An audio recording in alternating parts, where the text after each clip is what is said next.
பலராலும் எதிர்பார்க்கப்பட்ட கோட் படத்தோட ட்ரைலர் இன்னைக்கு ரிலீஸ் ஆயிடுச்சு. ட்ரைலர் இப்போ தான் பார்த்தோம். வேற லெவலில் இருக்குது ட்ரைலர். தளபதி வர ஒவ்வொரு சீனும் அவ்வளோ சூப்பராக இருக்குது. மங்காத்தா படத்தில் தலை பேசின அதே டைலாக்கை ஒரு இடத்துல தளபதியும் பேசுகிறாரு. விஜய் படங்களில் வர சில முக்கியமான சீன்ஸை கூட அங்கங்கே ரெஃபரன்ஸாக வச்சுருக்காங்க. கொஞ்ச நாளாகவே விஜய் ரசிகர்களுக்கு என்னடா பாட்டு இப்படி இருக்குது, ஃபர்ஸ்ட் சிங்கிளும் இப்படி ஆயிடுச்சு, செகண்ட் சிங்கிளும் இப்படி ஆயிடுச்சு, இவன் இப்படி பண்ணிட்டாரேன்னு ஒரு வருத்தத்தில் இருந்தாங்க. அந்த வருத்தத்தெல்லாம் போக்குற அளவுக்கு இந்த ட்ரைலர் கண்டிப்பாக இருக்குன்னு சொல்லலாம். மோகன் இந்த படத்தில் வில்லனா பண்ணுறாரு, நம்ம எல்லாருக்குமே தெரிஞ்ச விஷயம் தான். அவர் சூப்பராக நடிச்சிருக்காரு. தளபதியோட சின்ன வயசு போர்ஷன்லாம் இன்னும் நல்லா இருந்திருக்கலாம் அப்படின்றது தான் இப்போவும் பல பேரோட கருத்தாக இருக்குது. இந்த படத்தில் தளபதியோட கேரக்டர் நேம் காந்தி, அதனால் தளபதி இன்ட்ரோ காந்தி சிலை கிட்ட வச்சிருக்காங்க. படத்தில் பிரசாந்த், பிரபுதேவா, அஜ்மல் இவங்கெல்லாம் தளபதியோட ஃப்ரெண்டாக நடிச்சிருக்காங்க.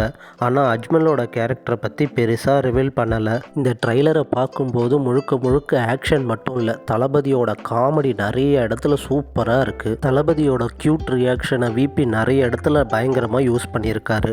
YG மகேந்திரன் தளபதியை பார்த்து லயன் இஸ் ஆல்வேஸ் லயன்னு சொல்கிற இடம் தெரியா இருக்குது. இவனோட பேக்ரவுண்ட் ஸ்கோரும் சூப்பராக இருக்குது. விபி பயங்கரமான சிஎஸ்கே ஃபேனுன்னு நம்மள எல்லாருக்குமே தெரியும். ஸ்டேடியத்தில் ஒரு ஃபைட் இருக்குது, அது பயங்கரமாக இருக்கும்னு நினைக்கிறோம். மொத்தத்தில் ஆக்ஷன், காமெடி, ஃபேமிலி சென்டிமெண்ட்டுன்னு ஒரு ஃபுல் பேக்கேஜாக விபி இந்த படத்தை கொடுத்துருக்காரு. ட்ரைலர் பெரிய எக்ஸ்பெக்டேஷனை க்ரியேட் பண்ணலை, அது நல்லதும் கூட.